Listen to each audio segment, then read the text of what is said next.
Hello everyone, my name is Pratibha Verma and I have secured All India Rank 3rd in Civil Services Examination 2019. This was my third attempt for the examination. Last year I cleared CSE 2018 and I got 489th rank last year. Other than that, I was born in Sultanpur, Uttar Pradesh. After that, I graduated from IIT Delhi. I completed my BTech in Engineering Physics and worked in Vodafone for 2 years. After that, I completely devoted my time to civil services.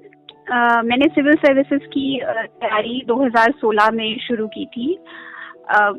उस time पे मैंने Vodafone से resign करके मैं सीधे दिल्ली आई और यहाँ पे मेरे कॉलेज के फ्रेंड्स ऑलरेडी तैयारी थे, तो मुझे उनसे बहुत ज़्यादा गाइडेंस मिला. मुझे स्टार्टिंग में उनसे नॉलेज मिली कि किस तरीके से अप्रोच करना है, जनरल स्टडीज करना है. ये कम्प्लीटली मेरे फ्रेंड्स ने मुझे बताया. बाकी ऑप्शनल मैंने सेलेक्ट किया था इस बेसिस पे कि फिजिक्स मेरा ग्रेजुएशन के टाइम पे भी मेरा सब्जेक्ट था. सिंस मैंने बीटेक इंजीनियरिंग फिजिक्स से किया था तो मुझे काफ़ी नॉलेज थी फिजिक्स की. और फिर मुझे पता चला कि राजेंद्र नगर में वहाँ पर एक वाजपेयी सर की कोचिंग है डायस, जहाँ पे फिजिक्स काफ़ी अच्छे से पढ़ाते हैं और वहाँ से हमारे सीनियर्स काफ़ी अच्छी रैंक लेकर निकले थे. सुराना सर की 10th रैंक आई थी. ये जानने के बाद मुझे भी थोड़ा कॉन्फिडेंस आया कि फिजिक्स पे मैं कर सकती हूँ. तो मेरा मेन फोकस था कि मुझे ऑप्शनल पे काफ़ी कमांड करना है. मेरे प्रिपरेशन का सबसे पहला मोटिव यही था कि फिजिक्स को कम्प्लीटली कमांड करना है. तो उसके लिए मैंने सर से गाइडेंस ली, वाजपेयी सर से गाइडेंस ली और अपने दोस्तों से गाइडेंस ली थी. बाकी जनरल स्टडीज़ के लिए मैंने काफ़ी सारा मटेरियल खुद से प्रिपेयर किया था. पहली बार मेरे फर्स्ट अटेम्प्ट में मैं प्रीलिम्स भी नहीं क्लियर कर पाई थी. उसके बाद सेकंड अटेम्प्ट के लिए मैंने बहुत अच्छे से प्रीलिम्स पे फोकस किया. उसके लिए मैंने सारी स्टैटिक बुक्स कवर की. सारा करंट अफेयर्स जितना भी 2 साल का था पिछला, वो मैंने बहुत अच्छे से कवर किया, क्योंकि आजकल सिविल सर्विसेज में करंट अफेयर्स बस 1 साल तक लिमिटेड नहीं होते, तो उतनी नॉलेज ज़रूरी होती है. ये प्रीलिम्स की तैयारी मुझे मेंस की तैयारी में बहुत काम आई थी, क्योंकि इतना करंट अफेयर्स का नॉलेज के बाद बहुत सारे क्वेश्चंस आप मेंस के जीएस के आंसर कर सकते हैं.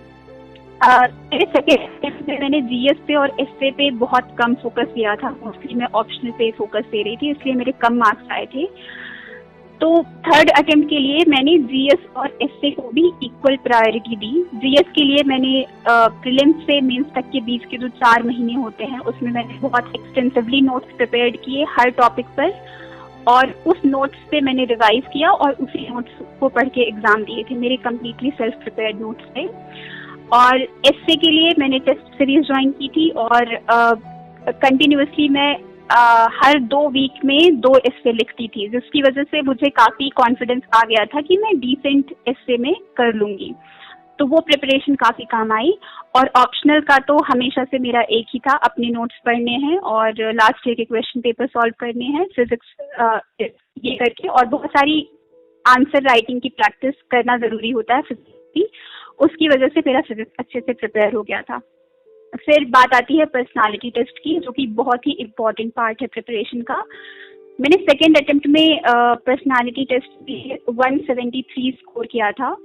तो इससे मुझे काफ़ी कॉन्फिडेंस था कि मेरी बेसिक नॉलेज डिसेंट है और मेरे attitude I think they are satisfactory. Because of that I got 173 marks. Now I had to improve upon the knowledge, had to improve upon the depth of topics.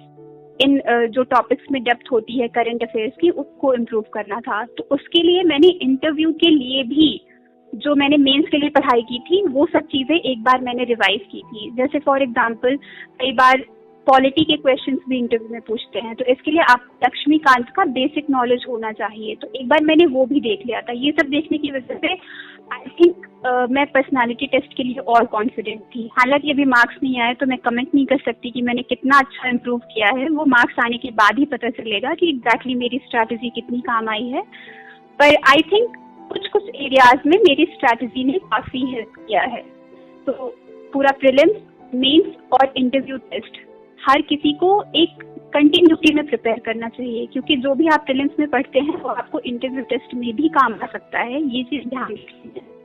तो इस तरीके से आप prepare करोगे तो मुझे लगता है कि आपको हर स्टेज पे उतनी मेहनत नहीं करनी पड़ेगी और हर स्टेज की आपकी मेहनत दूसरे स्टेज पे डेफिनेटली काम आएगी। तो ये चीज को हमेशा अपने दिमाग में रखकर पढ़ाई करनी है।